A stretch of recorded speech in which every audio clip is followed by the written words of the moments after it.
Ben the Walking Dead game, Telltale, obviously, by Joshua TXI. Now let's get into it. If anyone ever proved that good intentions aren't enough to survive, it was Ben. Ben is one of those characters who gets both too much hate and too much sympathy. Among all of Telltale's creations, he's easily one of the most talked about and misunderstood. So, in this video, I'm taking a closer look at Ben. Is he a realistic, forgivable character caught in a bad situation, or has the community been too quick to give him a pass he doesn't deserve?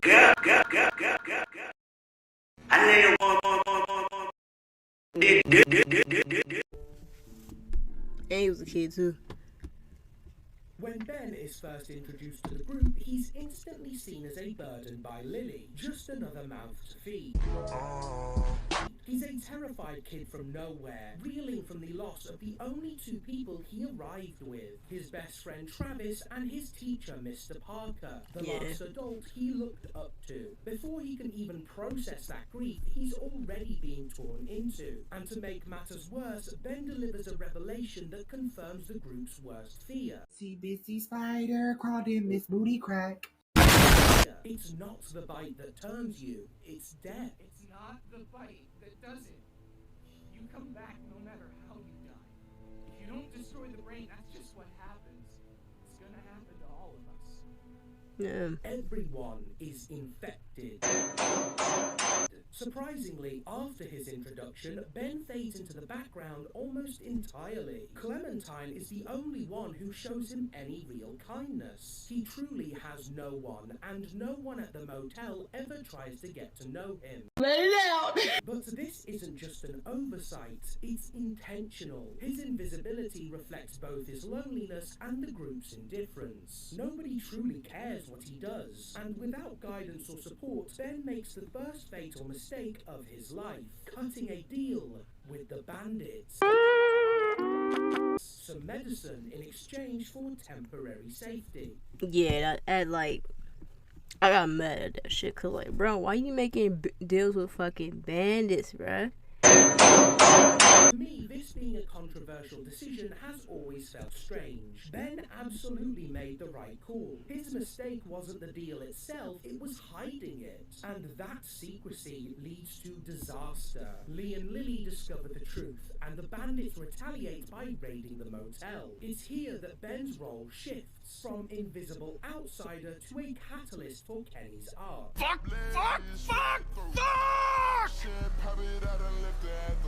Maybe we could walk?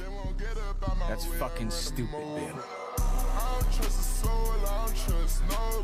Duck is bitten during the raid, and Katja later takes her own life consumed by grief. In trying to avoid conflict, Ben inadvertently caused more pain than he could have imagined. And he continues this pattern. When Lily starts pressing for answers, he panics, dodges the questions, and threatens to leave. I'm on that good cuss. I'm on that good.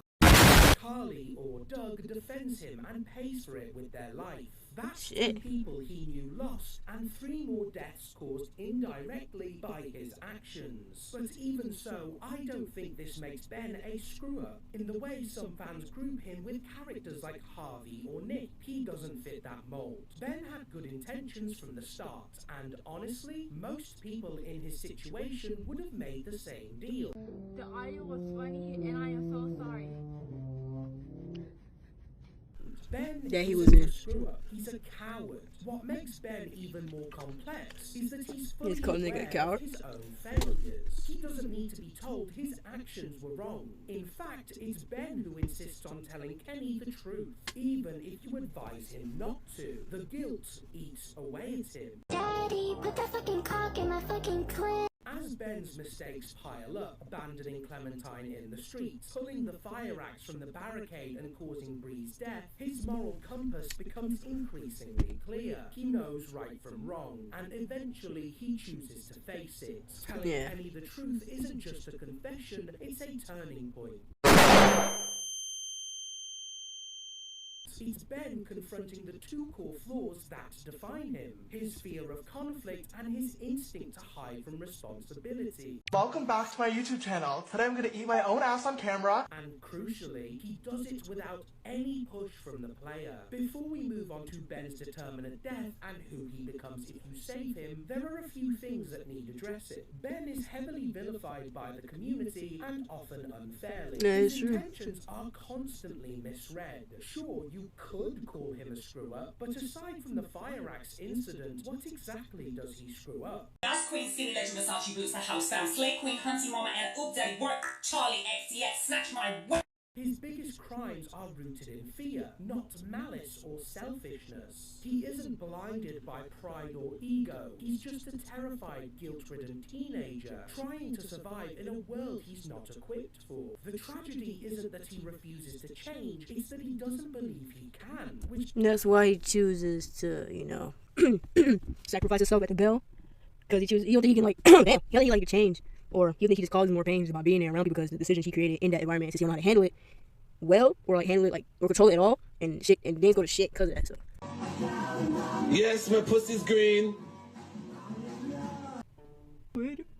If you're like me, someone who wants every character to grow and survive, then chances are you pulled Ben up. Sure, there's an argument to be made that keeping such an unstable, guilt-ridden teen in a group with limited space is irresponsible. But why would you drop him?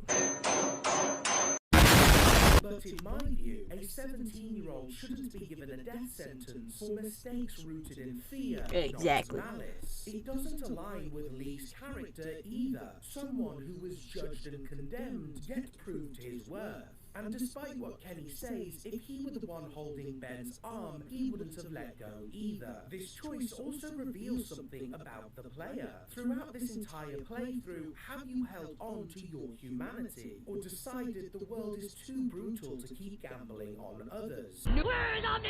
If Clementine ever became a liability, would you let her fall too? Hell This no. moment doesn't just challenge Lee and Kenny as protectors, it challenges you. Letting Ben live is, in many ways, the objectively better choice. Not only does he redeem himself, he finally faces what's been haunting him. When Kenny lashes out, Ben doesn't deflect or panic. He opens up. He admits he never knew what happened to his father, mother, or sister. He never even had the chance to lose them. That confession, raw and vulnerable, forces Kenny to pause. It strikes a nerve, reminding him that in another life, this terrified boy could have been Duck. Daddy, put the fucking car. And just as it could have been Duck, it just as easily could have been Clementine. Saving Ben creates a ripple effect. It grounds Kenny, gives Ben a second chance, and gives Lee the power to believe people can change. You are grounded for till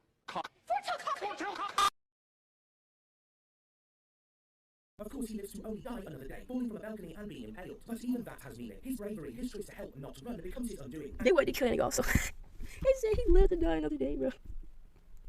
Hey, Telltale did not want him sticking around, bro. Not for season 2. And in that final moment, Kenny also gets a second chance. He stays with Ben until the end, showing him compassion and offering mercy. In my opinion, it's a far more fitting end to his season 1 arc than the Krista sacrifice. Because this time, Kenny gets to save a boy who isn't his, after failing to save the one who was. The truth is, Kenny wouldn't have dropped Ben at the bell tower, and when it counted, he didn't. With Ben's full arc explored, one question remains. Does the Telltale community judge him fairly? The answer is... sometimes. Ben isn't innocent. He makes real mistakes, ones that cost lives. Yeah, true. Including potentially Lee's love interest. He nearly gets Clementine killed. These are serious, often unforgivable errors. And yet, some players let Ben off the hook a little too easily, as if he's too naive or dumb to grasp the weight of what he's... No, I'm saying, like, it's not he's like a good guy, like you're saying. I'm saying that the situations happened. He made big mistakes. He was naive. He didn't know what the outcome was, but he also knew what could have been. But the truth is, Ben does understand. He's than many give him credit for, and with that understanding comes a choice, morality or indifference. And accepts that there should be consequences. The key difference is that without being pushed, he chooses to face them. That alone proves that while Ben may be a coward, he's not a bad kid. He doesn't deserve execution. Exactly. Letting Ben die isn't justice. It's cruelty. It's the kind of thing Carver would do and did do to Reggie. Lee, no matter what, just isn't that kind of man. We also have to remember that Ben lacks any real role models throughout the game. While Clementine has Lee and Duck has Kenny, Ben occupies an awkward middle ground. Too old to be cared for, yet too young to truly stand on his own. He initially arrived with a role model, his teacher, and losing him left Ben in a vulnerable, confused state. It's a detail that's often overlooked. So in the end, Ben is both a burden and a morally good person. That contradiction, that tension is what makes him so compelling. Like, he wasn't trying to do this stuff on purpose. But the things he did had a cost, and he understood it enough. But he didn't understand it to where it would go so badly that people would die. You know what I mean? Alright guys, that's the end of the video, and I will see you guys in the next one.